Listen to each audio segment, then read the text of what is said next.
Assalamualaikum warahmatullahi wabarakatuh. Selamat malam para pemirsa TVNU dimanapun Anda berada. Berjumpa lagi dalam acara favorit kita, Artis Bertanya, Kiai Menjawab. Nah pemirsa, minggu lalu kita telah mengundang musisi papan atas yakni Mas Adi MS.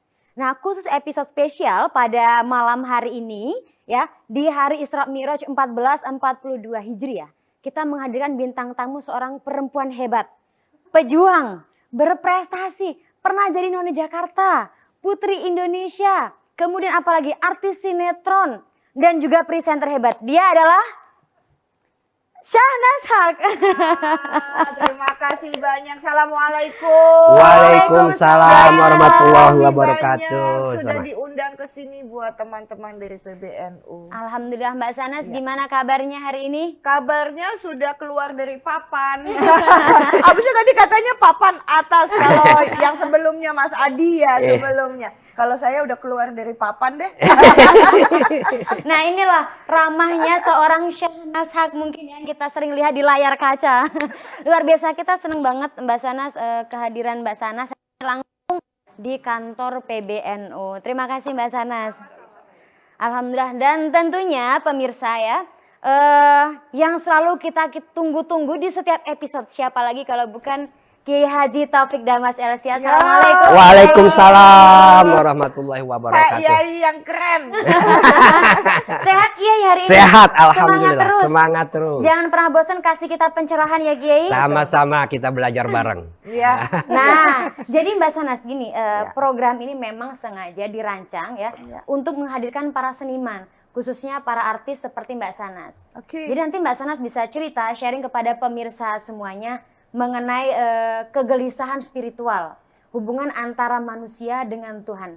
Dan harapan kita Kiai Taufik bisa memberikan pencerahan dan juga jawaban dari segala keresahan tersebut Kiai. Wow, tugas berat. Nah, pemirsa, sepertinya Mbak Sanas ini sudah mengumpulkan ribuan banyak pertanyaan sekali. Ya Mbak, tapi karena kita terbatas oleh waktu, mungkin cukup 5 saja ya Mbak. Baik. Baik, langsung saja saya serahkan kepada Mbak Sanas, silakan. Baik, Assalamualaikum warahmatullahi wabarakatuh. Untuk semua yang sedang menyaksikan hari ini, saya akan belajar banyak dari Yai tentang bagaimana kehidupan sesudah ini.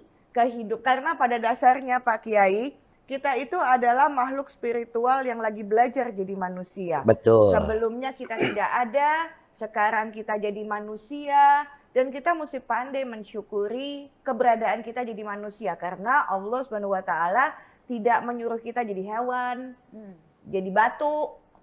Bahkan jadi malaikat. Kita manusia. Kita manusia. Artinya kan segala sesuatu baliknya ke niat ya Yai. Betul kan, koreksi saya kalau saya salah. Maka seharusnya Rasulullah SAW juga sudah bilang, orang yang cerdas, manusia yang cerdas adalah yang paling banyak mengingat tentang kematian. Iya. Dan di saat pandemi seperti ini, bertepatan Isra Mi'raj hari ini, kita diingatkan lagi gitu loh, tentang spiritualism kita setiap manusia yang ditugaskan. Nah, jadi pertanyaan saya adalah kehidupan sesudah ini. Ya.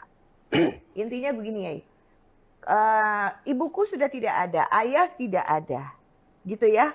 Tapi ini udah lama karena sakit. Kemudian berapa keluarga inti pun sudah meninggal.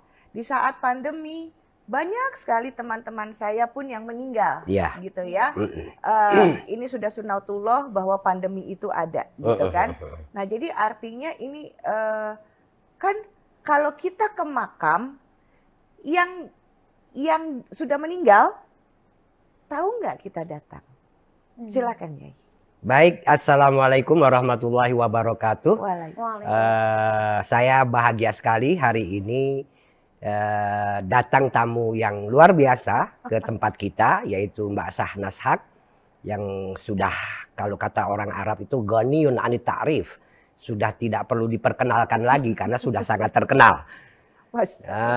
Kali ini tadi sekilas kita mendengarkan apa yang disampaikan oleh Mbak Syahnas sebelum bertanya, itu menunjukkan bahwa Mbak Syahnas itu sudah berada di jalan yang benar. Jadi memang semua orang itu pasti mati. Takdir, itu takdir yang tidak bisa diubah. Sunnatullah itu tidak akan pernah berubah. Kalau di dalam Al-Quran itu walan tajida li sunnatillahi tabdila. Maka sebetulnya sebagai orang beriman kita itu tidak perlu takut mati. Karena mati itu sesuatu yang pasti. Justru yang perlu kita takuti, kita khawatirkan itu adalah sesuatu yang tidak pasti. Kayak masa depan anak dan lain sebagainya yang kemudian harus kita create, kita didik supaya anak kita itu betul-betul menjadi orang yang baik, yang bermanfaat ketika mereka berada pada usia dewasa.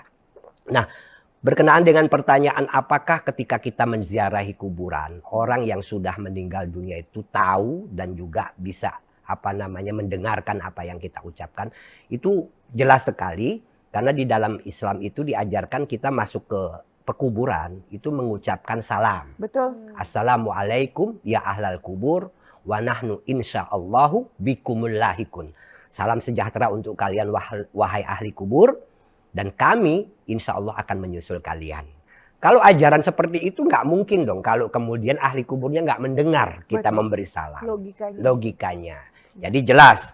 Makanya terutama kami orang NU itu memang paling hobi ziarah kubur. Terutama ya tentu kepada orang-orang yang kita cintai, orang tua terutama kalau kita punya saudara-saudara. Karena orang yang meninggal dunia itu ada di alam barzah. Alam barzah itu alam transit sebelum nanti orang itu masuk ke alam-alam lainnya. Selain barzah itu ada hisab, padang mahsyar, ada sirat. Yang terakhir nanti baru kemudian manusia itu akan terbelah antara di surga atau di neraka. Nah ketika di alam barzah ini, di dalam kitabnya Ibnul Jauzi dijelaskan ar-ruh itu mereka itu yang memang ketika hidupnya baik. Mereka bercengkerama dengan orang-orang yang baik. Dengan roh-roh yang baik. Tapi kalau orang itu di dunia hidupnya tidak baik. Mereka itu ya tidak mengenal satu sama lain karena sibuk dengan menghadapi ketidaknyamanan yang mereka terima akibat dari perbuatan yang pernah mereka lakukan. Jadi memang sebab akibat itu berlaku.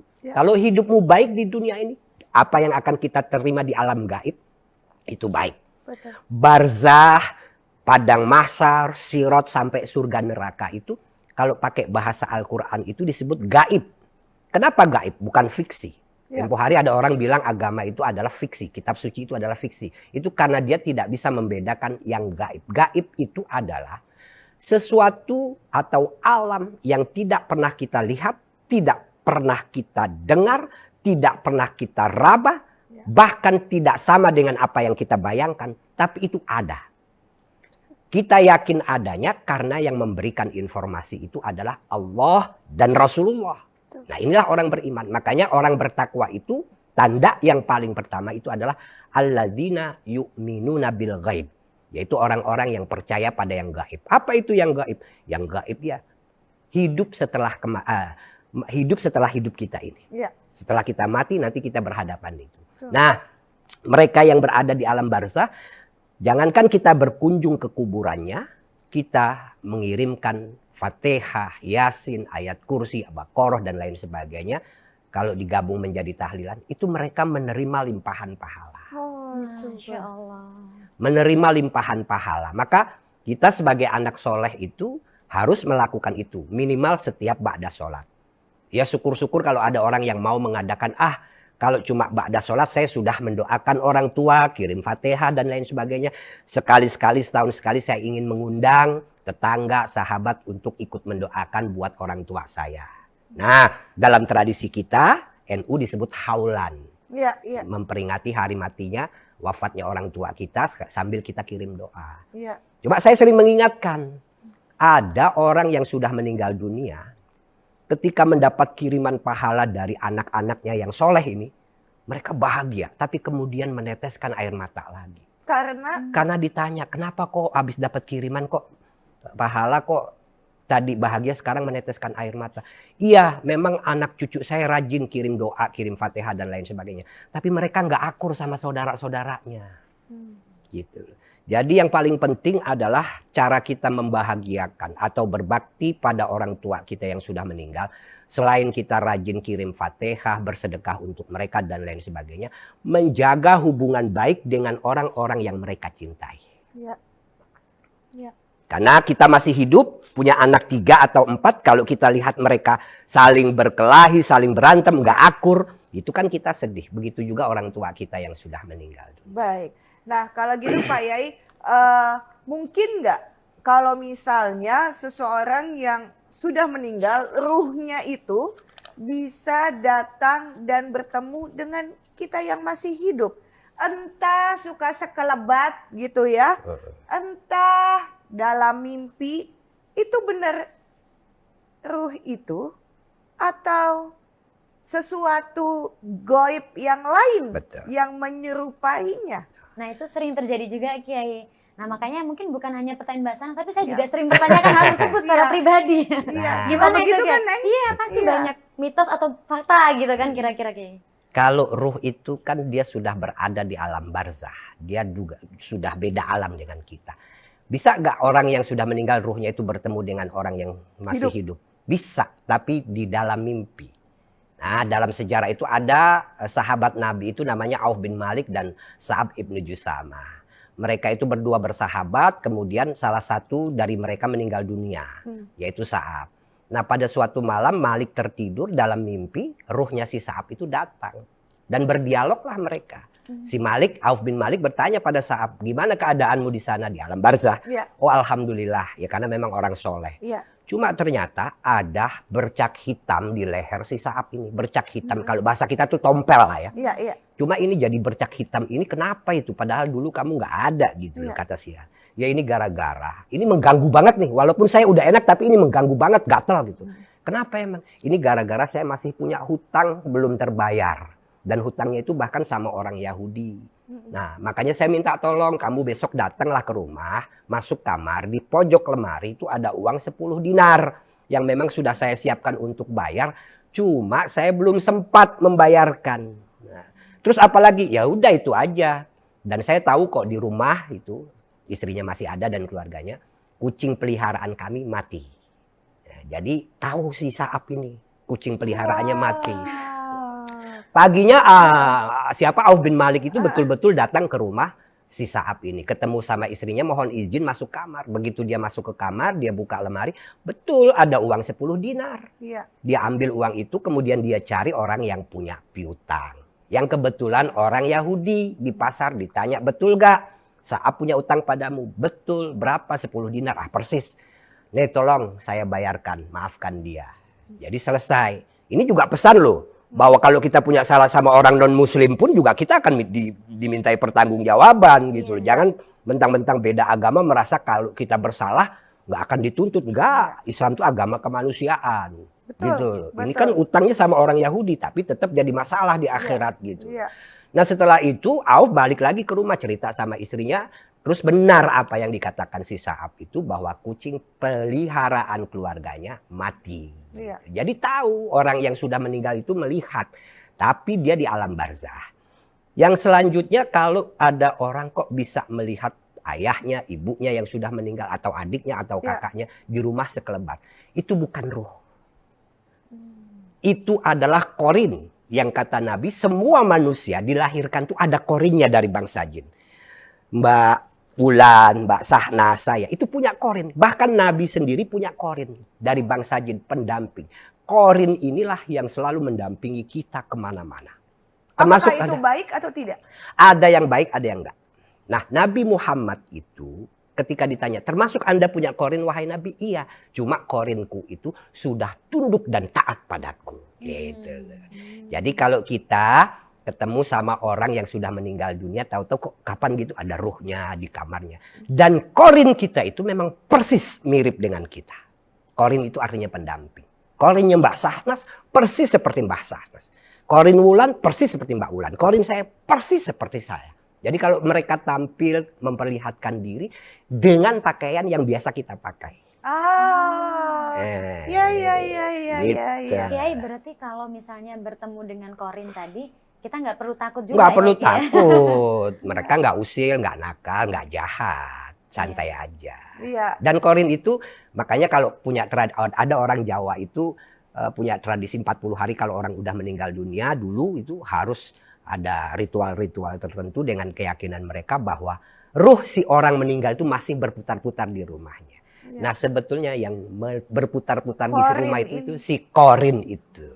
Paham, sekarang paham. Alhamdulillah. Jadi lanjut ya. Iya Pak siap Yai. Mbak. Jadi kalau tadi nih kan, kalau misalnya yang meninggal kepada yang masih hidup. Sekarang yang meninggal ruhnya ketemu nggak sama ruh yang udah meninggal lainnya? Karena kan kalau misalnya kita ngubur, kayak misalnya ibu saya meninggal lebih dulu 9 tahun baru ayah saya menyusul gitu ya. Nah kemudian pasti kalimatnya, oh papa udah seneng nih udah ketemu sama mama lagi. Kan begitu ya. Nah, iya. Nah kan karena saya belum pernah meninggal ya. Jadi saya kalau ada orang ngomong begitu ya iyalah gitu untuk penghiburan gitu Iya. kan. Namanya juga lagi berduka kan jadi aja gitu. Tapi lama-lama kalau dipikirin apa iya ya mereka udah ketemu gitu. Apa iya di alam barzah diizinkan buat bertemu walaupun sebagai anak. Saya selalu mendoakan semoga di alam penantian bahwa semua orang tua leluhur saya diberikan kesejahteraan seperti ketika mereka dilahirkan dan kelak di hari kebangkitan. Tapi mah urusan ketemu gak pernah tahu kan ya. Gimana Yai? Nah Mbak, sebelum nanti dijawab sama Kiai Taufik nih, saya jadi ingat satu cerita sebenarnya Kiai. Waktu itu almarhum Profesor Habibie pernah menyampaikan, saya sekarang udah nggak takut lagi mati karena udah ada Ainun di sana. Nah, itu relate sekali mungkin. Betul, Nah, gimana Kiai kira-kira begitu? Betul, karena di dalam alam barzah, sekali lagi ini alam gaib yang kita nggak pernah nengok ke sana. Iya, betul. Nah, itu ruh orang-orang baik itu bahagia dan mereka bisa bercengkrama. Bercengkrama, ngobrol, bahkan saling cerita tentang apa yang pernah mereka lakukan ketika mereka masih hidup di dunia gitu. Dan itu ayatnya ada, muttaqiina fiha 'alal araiki la yarawna fiha samsan wala zamharira. Jadi mereka itu leyeh-leyeh di sebuah dipan yang indah, yang ada bunganya. Pokoknya nyaman, empuk, sambil bersenda gurau. Dan mereka itu tidak tersentuh panas, tidak terguyur hujan. Jadi suasananya itu nyaman, sejuk gitu, nggak kepanasan, nggak kehujanan. Itu ruh orang-orang baik.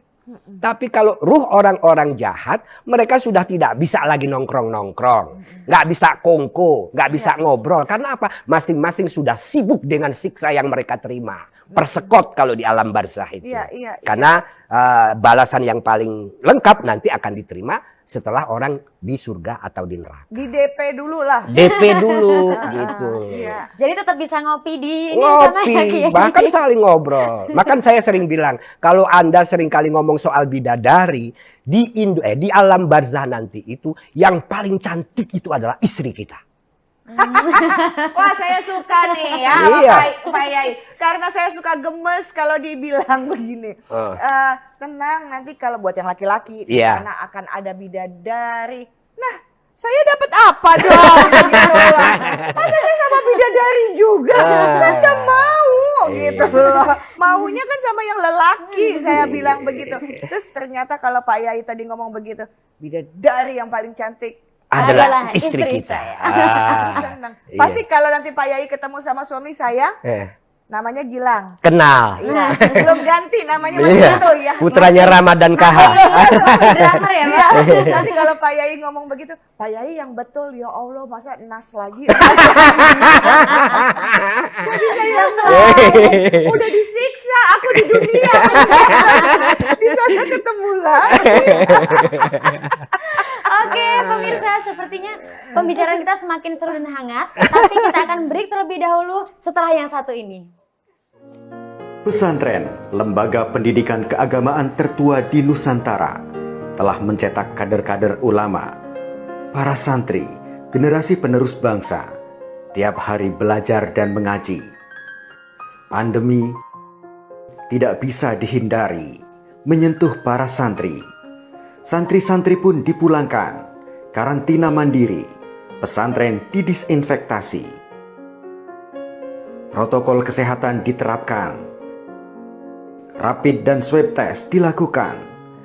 Mari bersama wujudkan Santri Sehat Indonesia Kuat.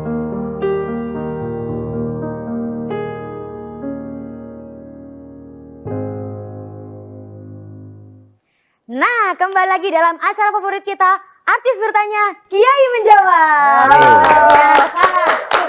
Masih tetap semangat dan kita akan melanjutkan perbincangan yang sangat seru tadi ya. Mbak Sana dan juga Kiai Taufik dan Mas masih tetap semangat, Kiai? Semangat. Yes. Nggak berasa nih Mbak, langsung menuju ke pertanyaan keempat. Ya, jadi silakan. sebetulnya itu pertanyaannya nyambung karena Yai tadi juga sudah mengutip dikit gitu ya mengenai siksa kubur, mengenai sibuk untuk kan gini, siapa yang menanam angin itu yang akan menuai badai. Betul. Jadi kalau memang dalam kehidupannya sedikit sekali hal baik yang bisa menjadi catatan di alam penantian di barzah pun akan sibuk untuk menuai apa yang sudah dilakukan. Nah ini dia Yai pertanyaan saya. Mengapa para ustadz, ahli agama, guru-guru agama, betul nggak sih Neng? Guru ngaji, TPA. Iya Ya. betul. Nah selalu tuh iklan mengenai alam sesudah kehidupan, iklannya itu serem. Paham kan maksudnya? Paham. Selalu ngomongnya tuh neraka lebih diiklankan daripada ngomongin surga. Ya. Sementara buat saya Tuhan, Allah atau apapun sebutannya dan agama apapun bukan hanya Islam. Selalu memberikan sisi femininnya Sang Pencipta. Bukan hanya maskulin. Kalau buat saya gini-gini. Agama yang benar adalah agama yang selalu dekat dengan kemanusiaan. Betul. Dan yang sangat memahami tentang psikologi manusia untuk menyongsong kematian. Betul.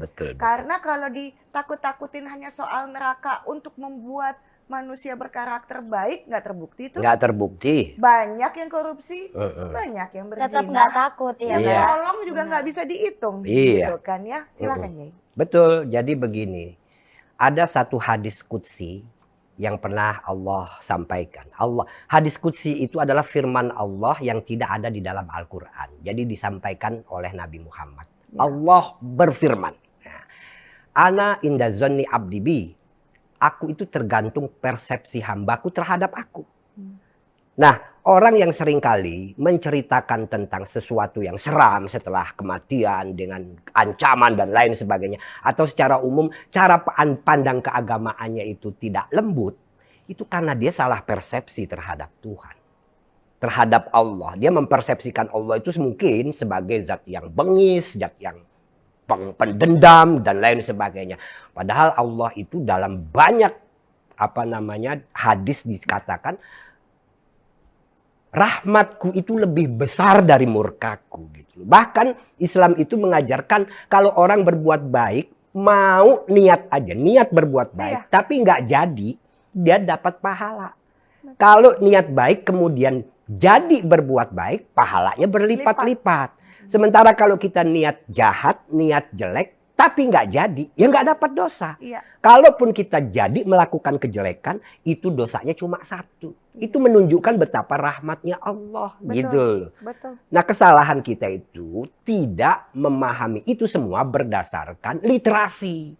Gitu loh. Orang mempersepsikannya itu dengan khayalan, dengan nafsunya. Ya. Dan itu hal yang sangat wajar karena banyak manusia itu beragama dengan nafsu. Bahkan dia memposisikan atau mempersepsikan Tuhan itu dengan nafsu. Ya. Gitu, nafsunya dia. Dan itu kita nggak kaget karena di Al-Quran itu ada orang-orang yang dikatakan dia itu bukan bertuhan Allah, tapi hawa nafsunya lah yang dijadikan Tuhan.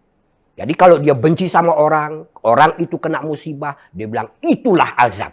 Nah, kalau dia suka sama orang, dia sayang sama orang itu kena musibah, sabar kamu sedang diuji. Jadi pilih kasih gitu loh. Padahal Allah itu tidak pilih kasih. Yang pilih kasih itu nafsunya dia. Betul. Nah, jadi kembali kepada ajaran Islam yang baik dan benar, pada hakikatnya Allah itu memang adil. Adil itu ya di dalam nama-namanya juga Allah itu kan ada al-haq, al-batil. Ya. Nama Allah yang lain itu ada yang saling al-muntakim pendendam iya, syadidul iqab iya, tapi juga ar-rahman ar-rahim. Ya. Nah, ar-rahman ar-rahim ini justru dia seringkali kita ucapkan dalam kehidupan sehari-hari. Ya. Bahkan Nabi Muhammad itu ketika membaca Al-Quran itu selalu dianjurkan, diperintahkan oleh Allah untuk mengucapkan Bismillahirrahmanirrahim. Dalam beberapa kitab tafsir itu, inilah didikan Allah terhadap Nabi. Bukan cuma ketika membaca Al-Quran, tapi juga ketika kita melakukan hal-hal baik. Mau tidur, mau makan, mau keluar rumah, mau ke kantor, mau belajar. Itu dianjurkan untuk mengucapkan Bismillahirrahmanirrahim. Nah, yang menarik, kata Bismillahirrahmanirrahim itu ada dua nama Allah, Ar-Rahman, Ar-Rahim. Yang maknanya itu sangat dalam. Ar-Rahman itu artinya cinta Allah kepada seluruh makhluk. Jadi tidak pandang pilih. Jadi cinta yang sifatnya itu universal. Orang beriman mendapatkan cinta itu. Orang tidak beriman mendapatkan cinta itu. Binatang dapat. Tumbuh-tumbuhan dapat, matahari dapat, bulan dapat, bintang dapat. Itu rahmat Allah yang bersifat universal. Itu Ar-Rahman. Maka kalau kita ngerti bahasa Arab itu, Rahman itu asal katanya rahmah. Berubah menjadi Rahman itu menunjukkan sigat mubalaghah. Mubalaghah itu artinya cinta yang luar biasa. Itu siapapun. Lebih-lebih. Maka orang Islam, kita sebagai orang beriman, nggak perlu iri kalau ada orang beriman itu sukses. Karena cinta Allah itu merata. Siapapun di dunia ini yang melakukan jalan kesuksesan, dia akan sukses. Jangan kita berpikir, ya Allah saya kan udah beriman, saya kan Islam. Kenapa kok si A yang tidak beriman dan tidak Islam lebih sukses dari saya? Nggak bisa begitu cara berpikirnya. Karena Ar-Rahman itu sifatnya universal. Baru kemudian Ar-Rahim itu kasih sayang Allah yang khusus buat orang-orang beriman yang didapatkan nanti di akhirat. Jadi kita tidak boleh mengatasnamakan Allah, mengatasnamakan Tuhan, mengkafir-kafirkan manusia, atau dengan slogan membela Tuhan. Nggak boleh. Maksudnya nggak boleh itu begini. Kita ini ngurusin diri kita sendiri aja belum tentu benar gitu loh.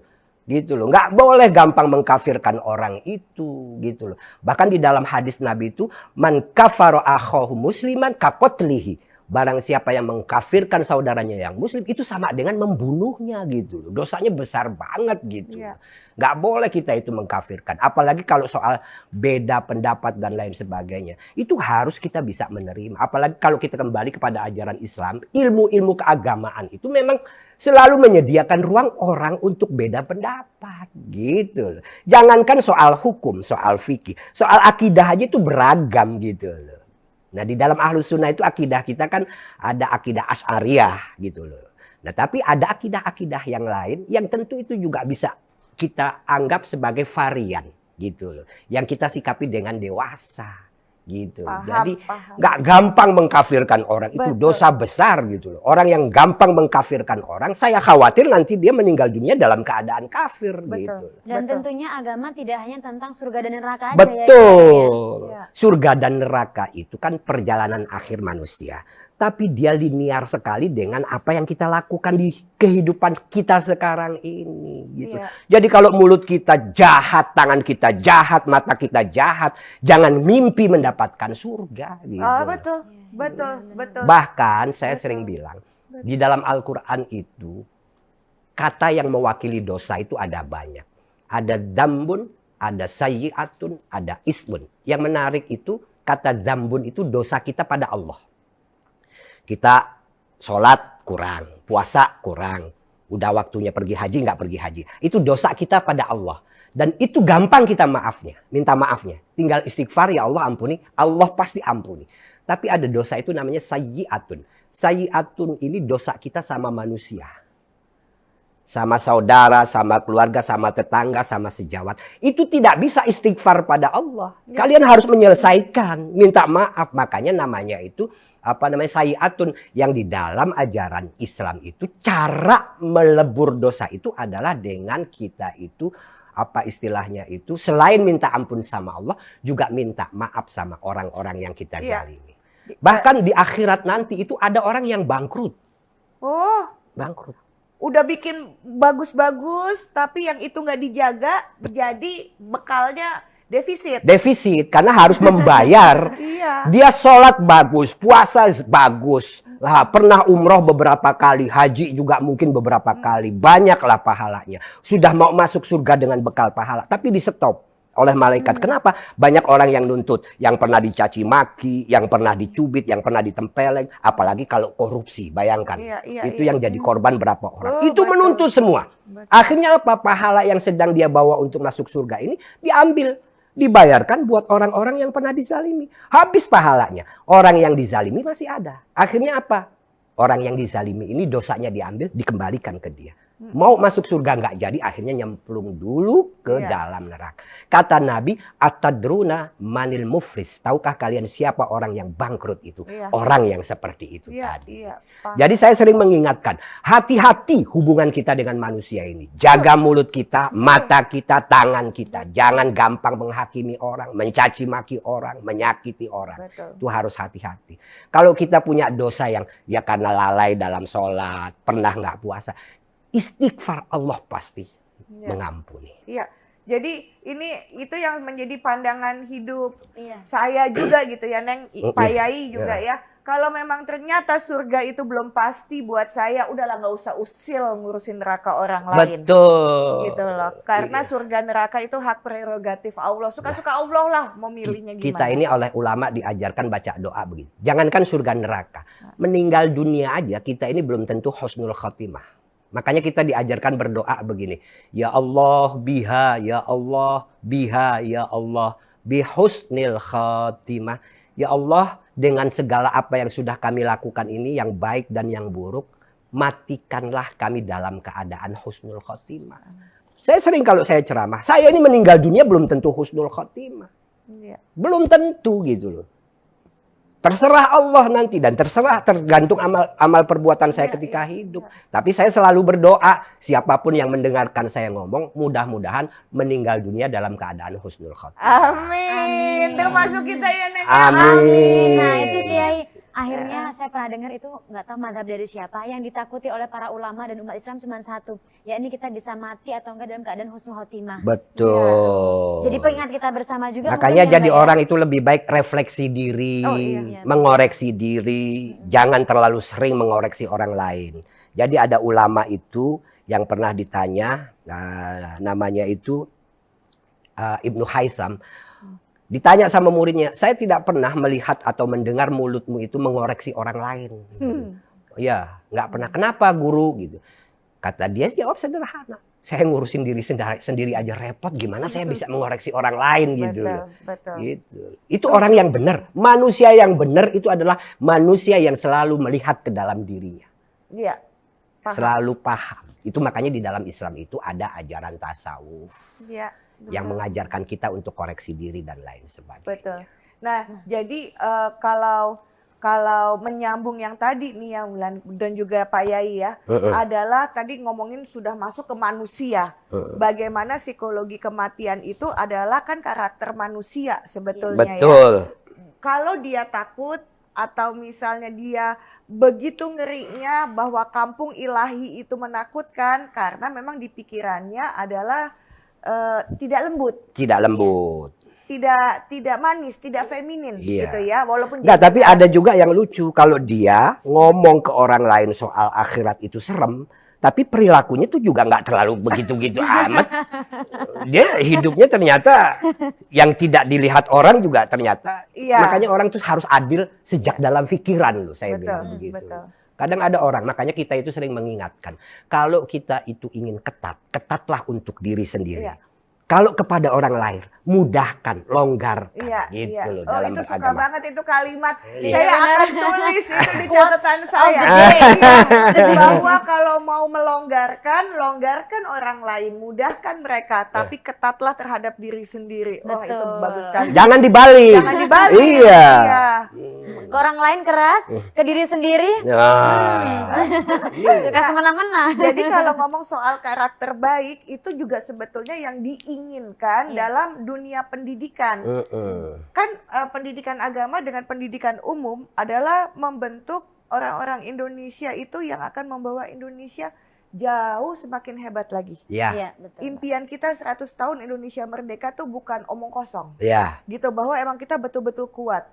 Kuat itu dari karakter yang baik. betul, Nah, karakter yang baik fondasinya adalah agama, Pak Yai. betul. Gitu ya. Nah, jadi Agama, pemikiran keagamaan yang baik dan benar. pemikiran keagamaan yang baik dan benar.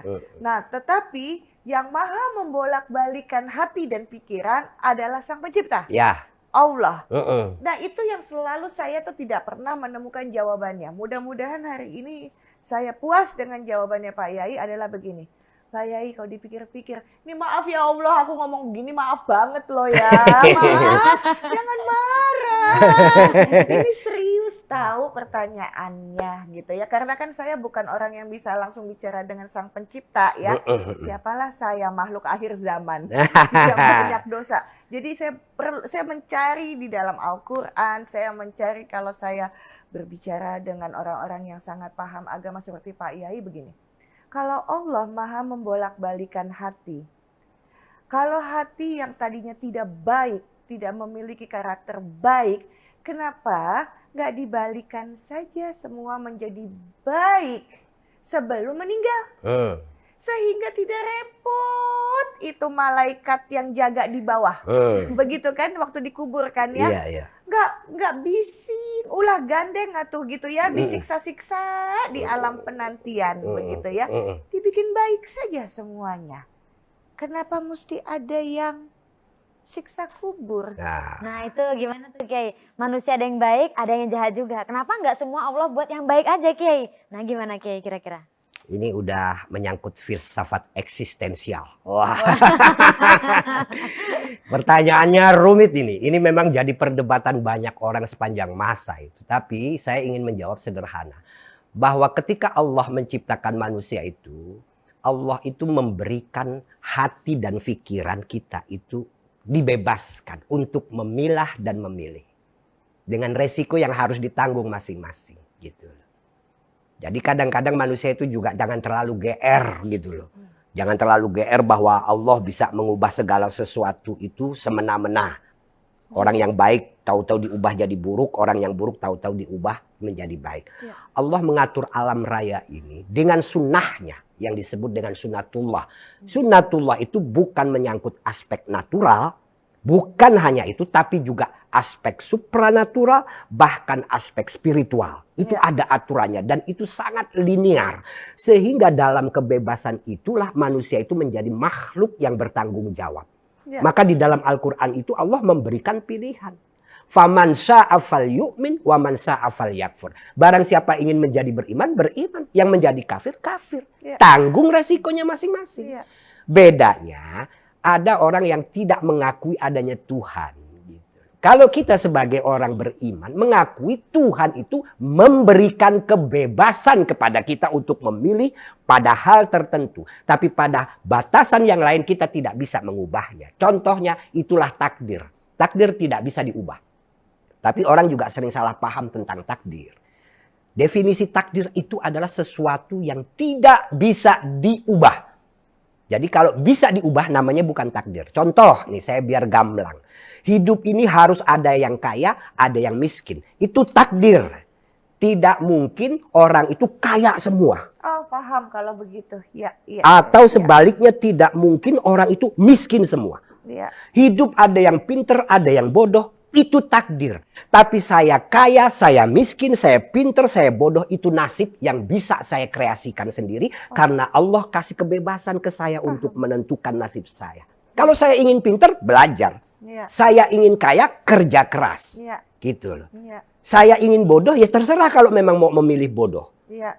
Jadi kalau saya ditanya ada orang kaya atau orang miskin, itu takdir atau nasib? Nasib. Ya. Tapi hidup ada yang kaya, ada yang miskin, itu takdir.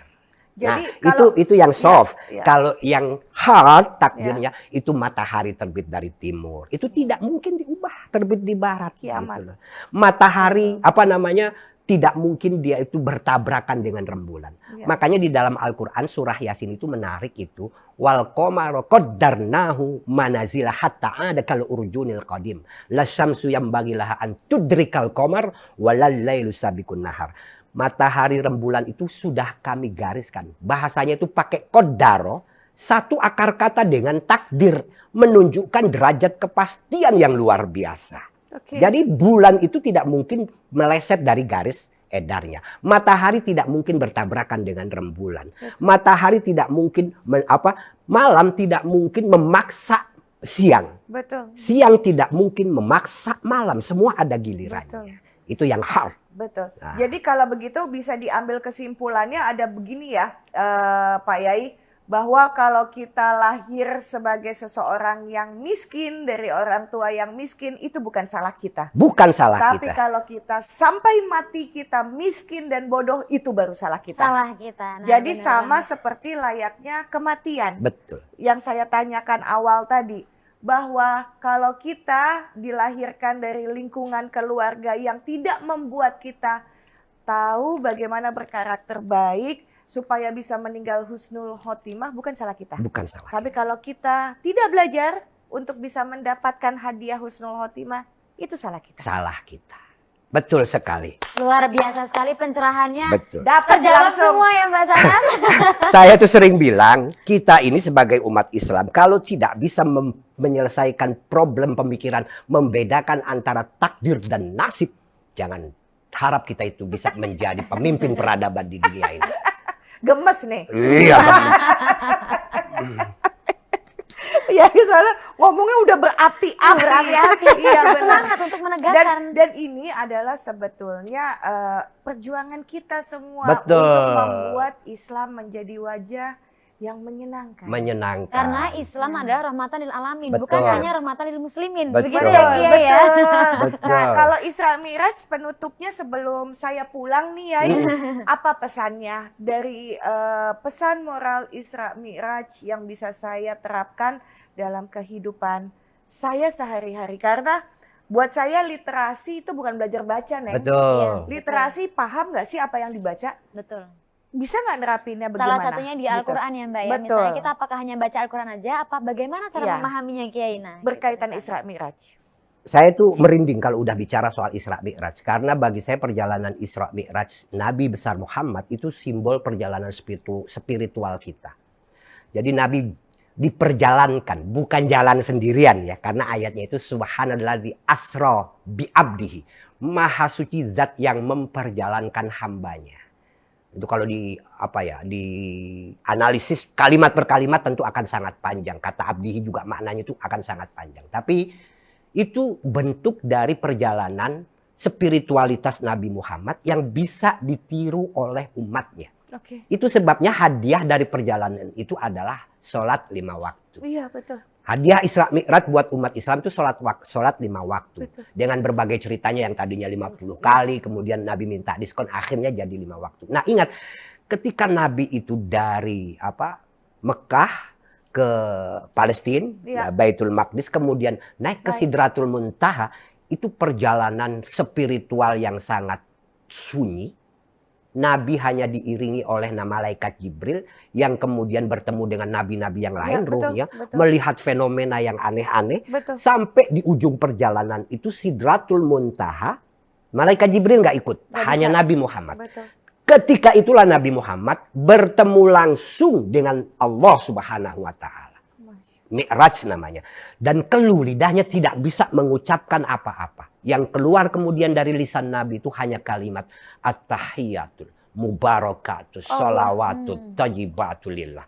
Kemuliaan, keagungan, keindahan itu hanya milik Allah Subhanahu wa Ta'ala. Disambut oleh Allah, assalamu alaika ayyuhan nabiyyu wa rahmatullahi wa barakatuh. Salam sejahtera untukmu wahai Nabi, dan keberkahan dan lain-lain. Tapi Nabi tidak egois. Assalamu alaina wa ala ibadillahi sholihin. Iya. Jangan cuma aku yang dapat keselamatan, kesejahteraan, tapi juga hamba-hambamu yang lain. Nah, ketika kita sholat, kata Nabi, as-sholatu mi'rajul mu'min. Sholat itu adalah mi'rajnya orang-orang beriman.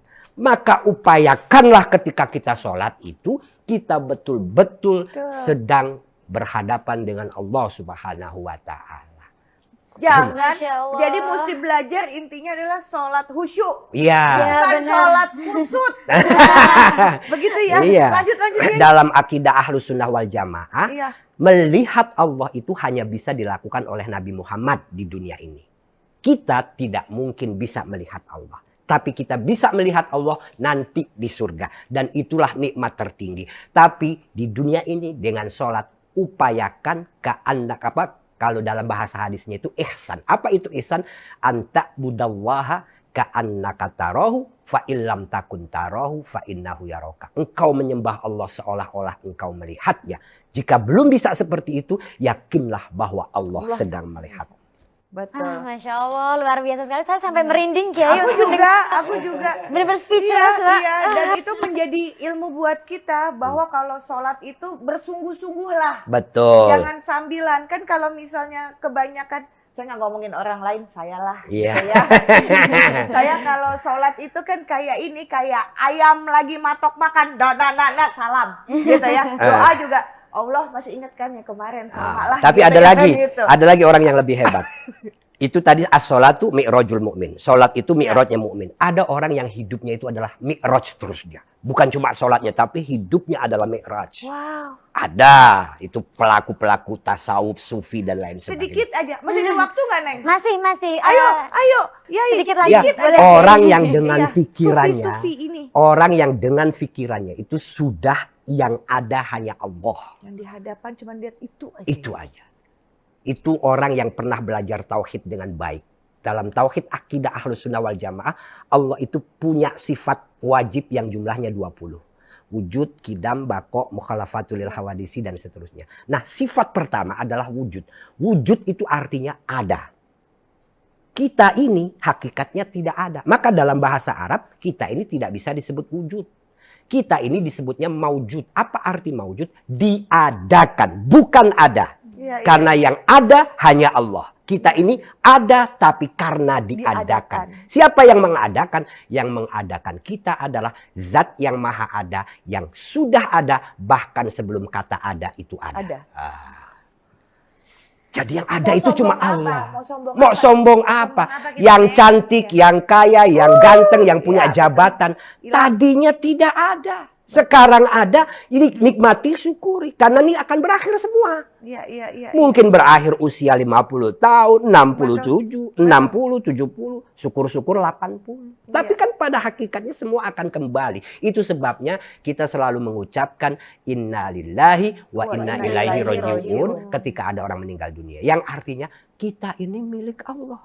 Dan kita pasti kembali kepada Allah. Nah, orang yang punya kesadaran la wujuda illallah, tidak ada yang ada kecuali Allah, maka matanya, telinganya, tangannya, pikirannya hanya Allah. Itulah orang yang. Masya Allah, nggak kerasa Kiai, bener-bener nggak kerasa udah 1 jam mungkin lebih ini. Terima kasih. Luar Sama-sama. biasa, Terima kasih. Terima kasih banyak. Alhamdulillah. Luar biasa.